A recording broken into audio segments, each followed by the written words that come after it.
Hello friends, welcome back to LGR study. साथियों, आपको बता दें कि आज हम साइकोलॉजी के कुछ महत्वपूर्ण प्रश्नों को कवर करने वाले हैं जो आपके इंटरमीडिएट बोर्ड एग्जाम के लिए काफ़ी महत्वपूर्ण है। साथ ही साथ आपको बता दें कि ये इस सीरीज़ का 8वां वीडियो है। 7 वीडियो ऑलरेडी इस चैनल पर अपलोड हो चुका है। तो आप यदि इस सीरीज़ को ज्वाइन कर चुके हैं तो जल्द से जल्द लाइक कर दें, शेयर कर दें ताकि आपके अन्य साथी इसका फ़ायदा उठा सके। LGR स्टडी को सब्सक्राइब नहीं किए हैं तो सबसे पहले सब्सक्राइब कर लें, क्योंकि सभी सब्जेक्ट का सेशन यहाँ पर चल रहा है। और LGR स्टडी ऐप जो आपकी एग्ज़ाम के लिए काफ़ी हेल्पफुल है, इसको आप डाउनलोड करना नहीं भूलेंगे, जिसके बारे में हम आगे चर्चा करने वाले हैं।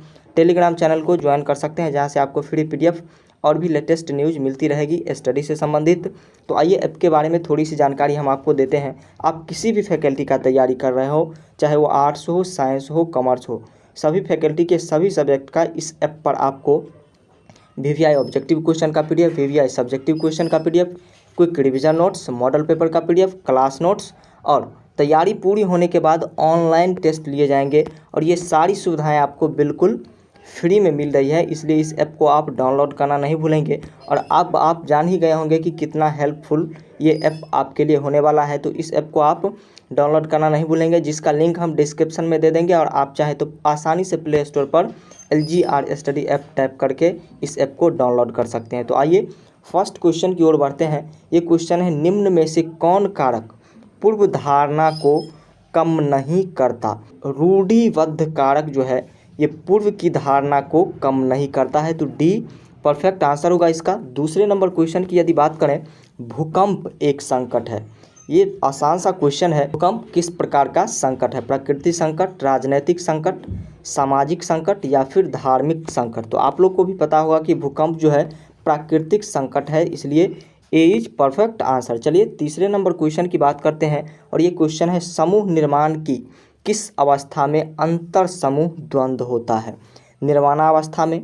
निर्माणावस्था में यदि ये अंतर द्वंद्व हुआ तो समूह का निर्माण ही नहीं होगा। हो हंगामा की अवस्था में समूह निर्माण के समय हो हंगामा भी नहीं होता है, बाद में जो भी हो। और मानक स्थापित करने की अवस्था में थे, इसलिए इसका तीनों में से कोई सही नहीं है, इसलिए इसका परफेक्ट आंसर क्या हो जाएगा? इनमें से कोई नहीं, यानी कि डी परफेक्ट आंसर होगा।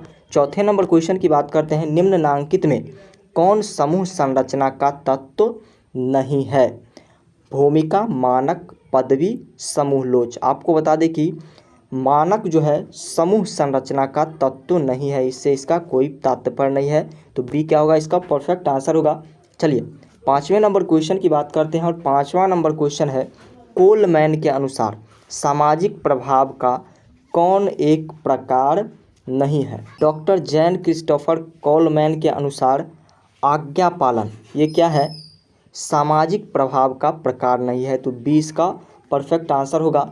आपको बता दें कि कोलमैन जो थे ये किशोरावस्था के बारे में बहुत ही अच्छी जानकारी रखते थे, इसलिए इसका परफेक्ट आंसर क्या होगा? अनुपालन इसका परफेक्ट आंसर होगा। चलिए छठे नंबर क्वेश्चन की बात करते हैं, निम्नलिखित में से किस मात्रक से ध्वनि को मापा जाता है? कौन सा ऐसा मात्रक है जिससे ध्वनि का मापन किया जाता है? आपको बता दें कि डेसिबल से ध्वनि मापन की जाती है, तो सी परफेक्ट आंसर होगा इसका। चलिए सातवें नंबर क्वेश्चन की बात करते हैं, किसने कुंठा आक्रामकता सिद्धांत का प्रतिपादन किया है?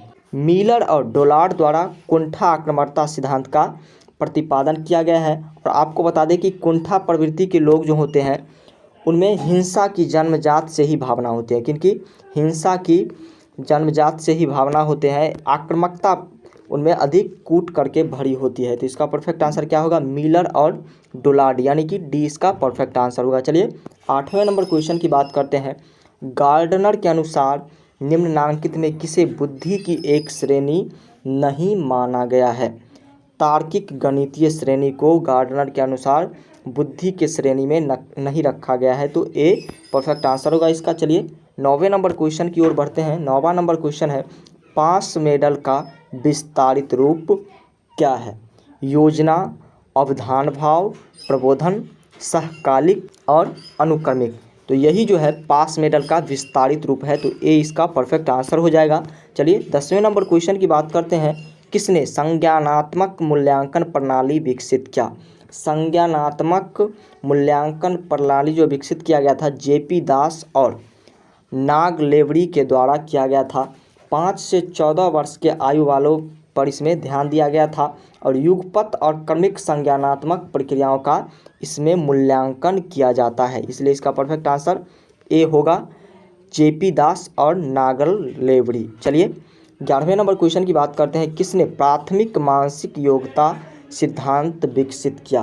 प्राथमिक मानसिक योग्यता सिद्धांत थ्रस्टन के द्वारा विकसित किया गया था, तो ए परफेक्ट आंसर होगा।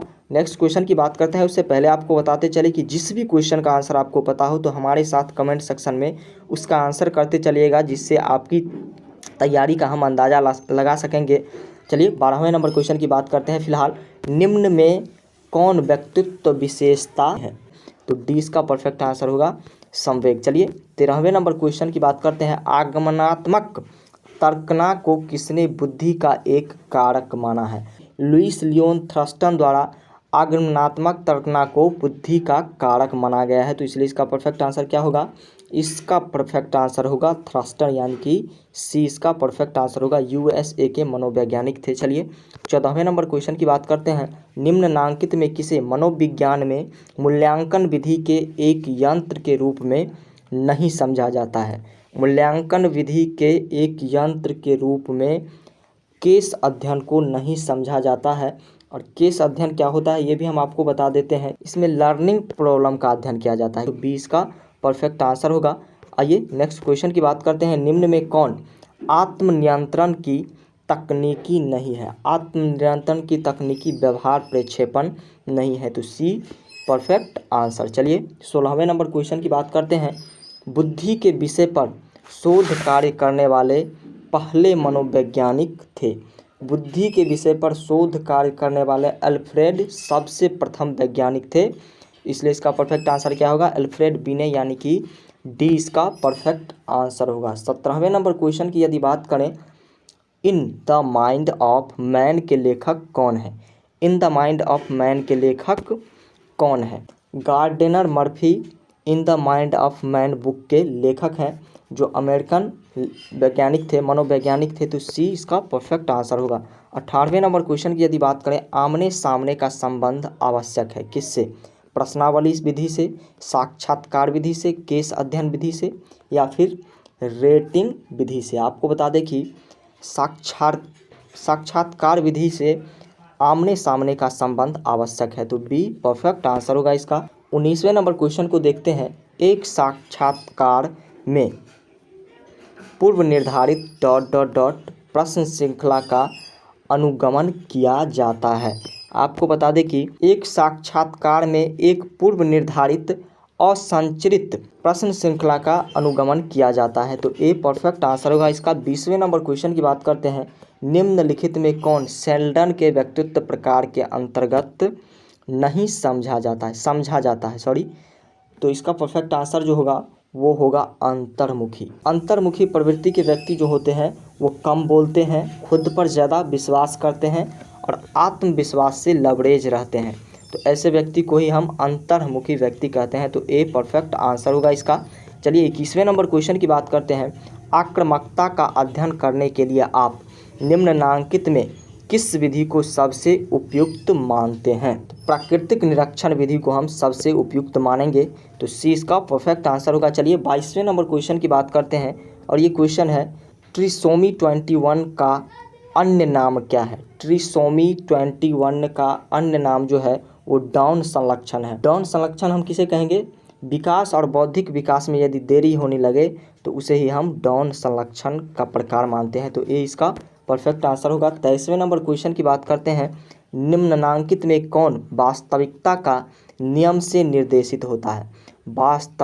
वास्तविकता के नियम से निर्देशित होता है अहम, तो सी इसका परफेक्ट आंसर होगा। 24वें नंबर क्वेश्चन की बात करते हैं। रैशनल इमोटिव चिकित्सा का प्रतिपादन किसने किया?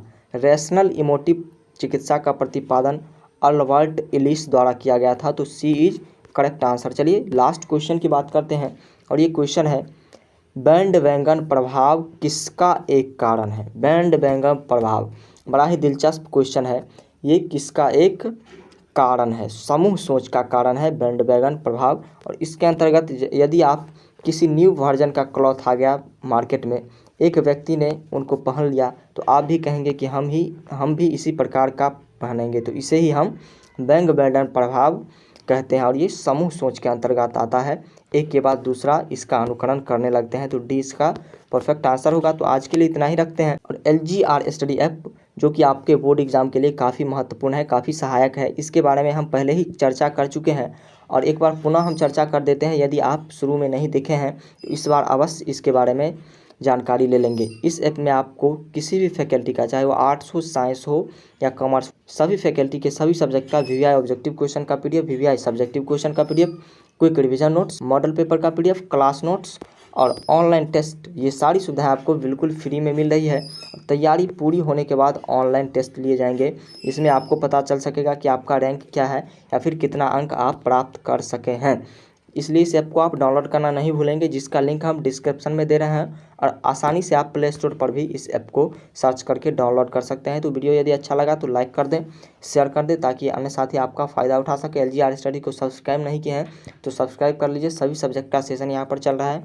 इस ऐप को आप डाउनलोड करना नहीं भूलेंगे। फेसबुक पेज को लाइक कर सकते हैं, टेलीग्राम को ज्वाइन कर लें जहाँ से फ्री PDF और लेटेस्ट न्यूज़ मिलती रहेगी। इंस्टा पर आप हमें फॉलो कर सकते हैं। हमारा वेबसाइट है www.lgrstudy.com। इसको विजिट करके आप और भी हेल्प स्टडी से संबंधित प्राप्त कर सकते हैं। तो आज के लिए इतना ही। Thank you.